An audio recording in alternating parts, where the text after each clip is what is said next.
Fejezetünk utolsó feladatában tanálható differenciál egyenlet olyan, hogy sugallja rögtön az x per y-os alakokból, ugye e ad x per y, hogy bizony-bizony ez a második nehezebb helyettesítés az, ami célszerű a feladat megoldásának.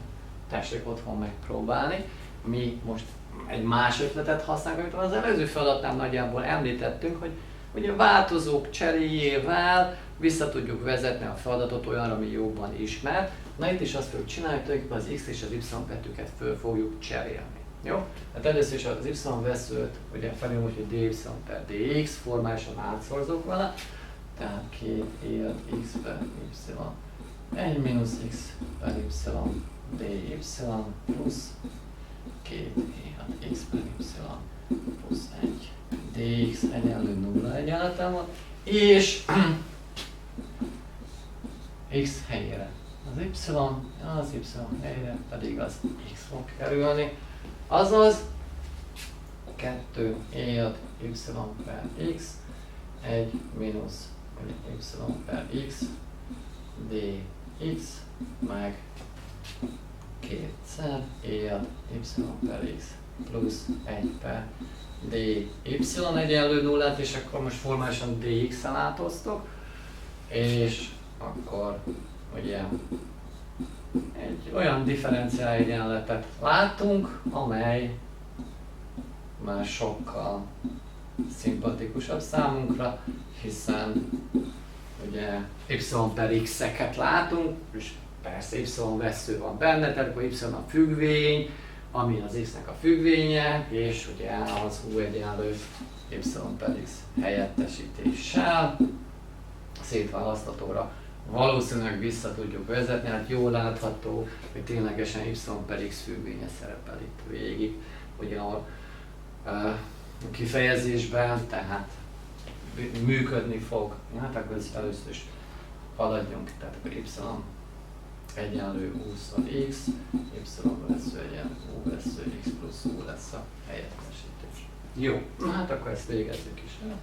Tehát kétszer e ad u, 1 mínusz u, meg kétszer e ad u plusz 1, és ebből beírhatjuk azt, hogy u vesző x plusz u egyenlő nullával. Jól rendezzük, akkor ugye a u veszős ezen az oldalon marad, és az együtthatója az lesz 2 e ad u plusz 1 x u vesző. Jó, lépésenként meg van itt ez az u-szor, tehát 2 u-szor e ad u plusz u, és akkor az a másik oldalon van. Átviszem a másik oldalra, akkor ez itt u mínusz 1 lesz. Jó? Tehát akkor ez 2 e ad u mínusz 1, tehát a mínusz 1-szeres kerül be, ami persze nem más, mint 2 u e ad u mínusz 2 e ad u-t jelenti. Jó? Na most, ugye akkor mielőtt osztanánk a megfelelő dolgokkal, ugye itt el kell érnünk, hogy egy tag legyen ezen az oldalon, tehát vegyük észre, hogy ez pont kiesik. Ez kiejti ezt, tehát ez nem lesz más, hogy mínusz 2 e ad u, mínusz u-t kapunk itt a jobb oldalra. Na, ezek után ugye osztani szeretnénk, természetesen itt van ez a kérdés, hogy ugye megoldást veszítünk-e vagy sem, hogyha 2 e ad u plusz u osztunk, hát ugye a mínusz 1-et kiemeltem, mínusz 2 e ad u plusz u egyenlő nulla. Na hát erről az egyenlettel kapcsolatban azért tudni kell, hogy van megoldása, de hát másik az, hogy algebrailag nem oldható meg, úgyhogy elég nehezen tudnánk ellenőrizni azt, hogy most ténylegesen ez megoldása vagy sem.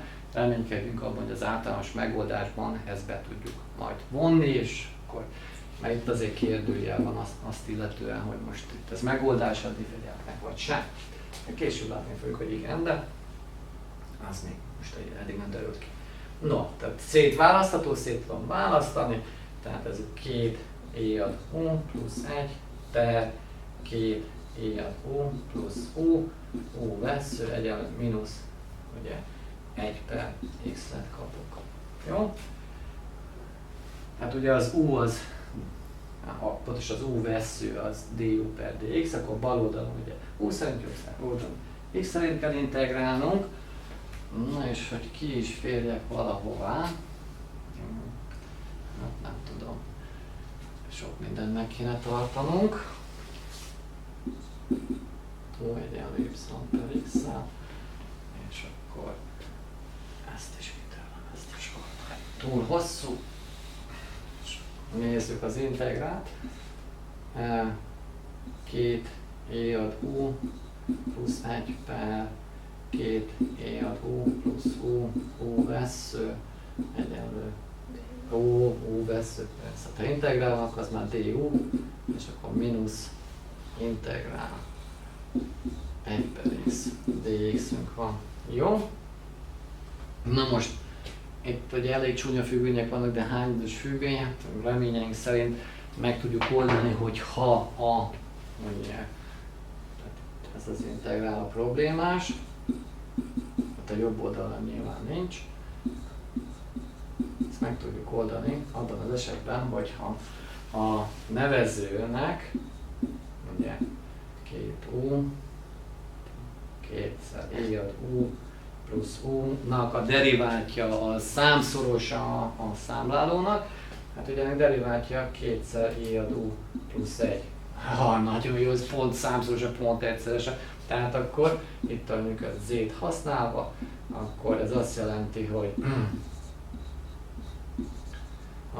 hogy a 2 e ad u plusz 1 ugye du egyenlő dz-vel, hogyha a z az, ami a nevezőben szerepel, azaz ez felirat úgy, hogy 1 per z dz, azaz ellen abszolút érték z plusz c-t kapjuk, vagyis ellen abszolút értékben 2 e ad kétszer e ad u plusz u plusz c a bal oldalon az integrál. Jó? Tehát azt kaptuk, hogy a bal oldalon ellen, és ugye a c-t azt mindig a változó oldalán szoktuk kiírni, mínusz ellen abszolút érték x, ugye itt ellen van, ott is ellen, tehát mindenféleképpen a c-t ellen c-ként fogom fölírni, könnyebb lesz összevonni a kifejezéseket. Ugye akkor ebből azt kapjuk, hogy ez ellen c per abszolút érték x. Jó? Tehát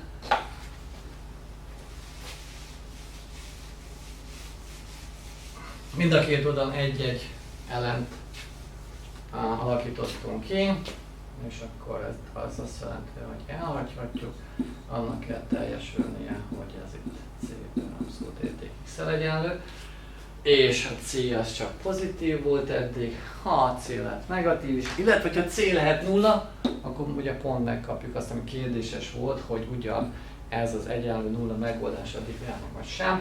Hát a c egyenlő nulla választással megkapjuk azt a megoldást is. Tehát c eleme R. És akkor így megvan ugye ennek a differenciál egyenletnek az összes megoldása. Jó, ugye az eredetiben x és y szerepel, az u egyenlő y per x alakból azt kapjuk, hogy visszahelyettesítve 2 e ad y per x plusz ugye az u az y per x egyenlő c per x-en.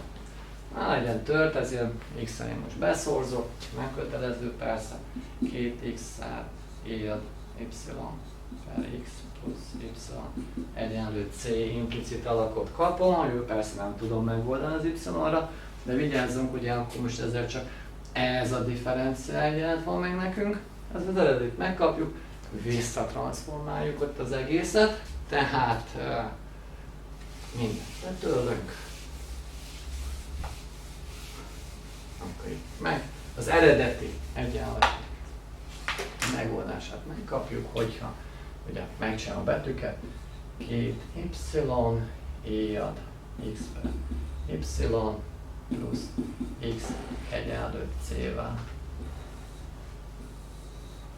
No, a feladat készen van, azt azért feltétlenül szeretném megjegyezni, hogy erre a példára a későbbiek során, amikor már több változós függvényekről sok mindent tudunk, vissza fogunk térni, és megmutatjuk egy másik megoldási lehetőségét ennek a problémának, ennek a feladatnak.